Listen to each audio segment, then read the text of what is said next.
नमस्कार चिन्नु क्रिएशन ओडिया रे आपण मानु बहुत बहुत स्वागत। आज सकाळु आसला बेलू देखुची अमृतभंडा गछड़ा आमर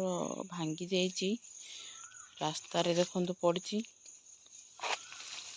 पूरा मूलरू भांगी जाइए उपुड़ी जाइए कथरे हो आ गोटे नुआ अमृतभंडा गछड़े तो लगा है आगर अमृतभंडा बहुत फलुला तो से अमृतभंडा गछ भांगीगला भल है एवं नुआ रे फल अभी 2-3 वर्ष है फलला हो एवं चलतु मु आउ गोटे नुआ जिनस देखी जोटा कि आमर बगीचार प्रथम थर फली सेटा हूँ पाइनापल सपुरी केते सुंदर पाचि जाइए। तो आज आम सपुरीटा को काढ़ा तो यहाँ फास्ट फल आम बगीचार सपुरीर तो से मुझ स्पेशली वीडियो बनाऊँगी। सतरे तो पाचिगला आज काढ़ी महाप्रभु को भोग लगेबा देखो बढ़िया पाची तो कलरटा तो बढ़िया देखा आ सपुरीटा आपण मानक पसंद ना नहीं कमेंट निश्चय कहतु आपन सपुरी केमती लगुच। यहाँ आम बगीचार फास्ट सपुरी मत बहुत खुशी लगुच देखिकी आउरी सपुरी गछ भी लगाई ये गोटे आउ गोटे से भितर गोटे लगाई आप देखिपे मात्र एगुड़ार फल फलनी यहीटा ही फास्ट फल फलला ये गछर तो देखा नेक्स्ट टाइम जो आप देखेबी से गछर फल फलला आप नेक्स्ट टाइम निश्चय देखेबी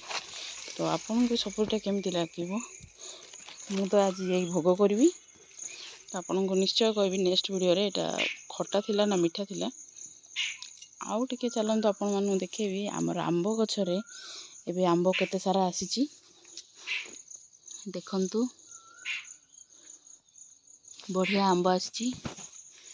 तो लास्ट टाइम तो आंब आसला गोटे केते 23टा आंब आसला 23टा आंब होता आम बगीचार आंब गछरे यहाँ आंब गछर हाइट तो मो हाइट भी नहीं मो हाइट टू टिके कम अच्छी तो आंब तो आसची एथर ओ सॉरी एथर आसी 7-8टा आंब आसी आंब मात्र बहुत मीठा पाचिले ही आ न पाची तो पूरा खट्टा जे खट्टा खाई हेबनी आ पाचिले पूरा मीठा अरे वर्षा रे आंबटा झड़ी जाइए चलतु से आंबटा को भी काढ़ीदबा वर्षा होती ना से आंबटा झड़ी पड़ जाइए पड़ारे कहीं पड़ा आंबटा वर्षा पवन आंब 2टा पड़ जाइए हो चलो ये आंब को कौन करवा हेले आंब तो खट्टा अच्छी खट्टा करवा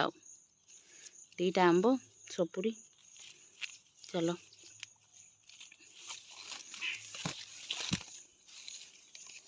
हो आज तो एतिकी रहुची नमस्कार पुणी थरे देखा आगामी वीडियो रे से बाय बाय।